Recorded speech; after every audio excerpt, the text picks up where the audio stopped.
His friends had warned him about the card, claiming it was cursed. But skepticism always got the better of Chris.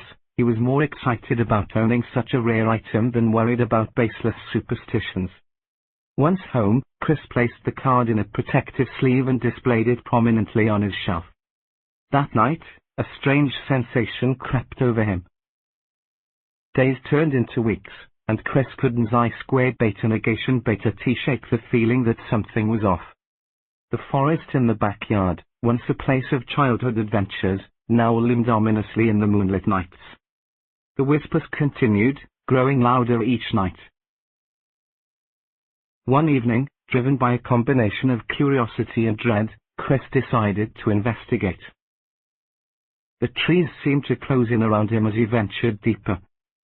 Shadows danced in the beam of his flashlight, and the whispering grew louder, leading him to an ancient, moss-covered tree.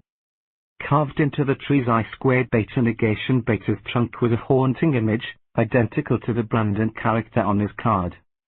He reached out, and as his fingers brushed the bark, the forest fell silent. A chilling wind swept through, and suddenly, Chris was no longer alone. Standing before him was Brandon, exactly as depicted on the card, a demonic figure with hollow eyes and clawed hands. Before Chris could react, he was enveloped in darkness. The whispering returned, now deafening, as he was plunged into a nightmarish world. The forest twisted and contorted around him, and the air grew thick with an oppressive force. Brandon's I² beta negation beta's hollow eyes bore into Chris's I² beta negation beta's soul. He fumbled in his pocket for the cards, his hands shaking. Brandon's eyes glowed brighter, and the whispers intensified, now discernible and overlapping threats.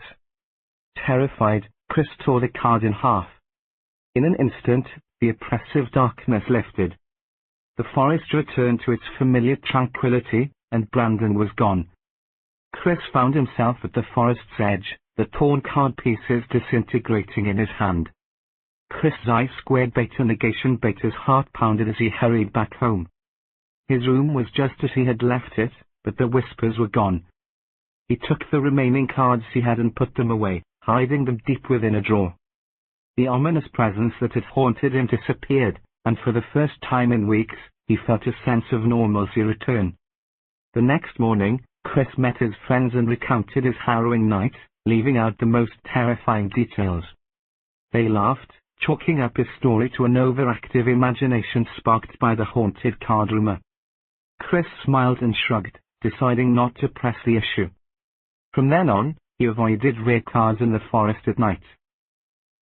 Yet, on quiet nights, Chris couldn't I² beta negation beta T help but glance toward the forest's I² beta negation beta's edge, wondering if Brandon truly remained banished or if the whispering would ever return.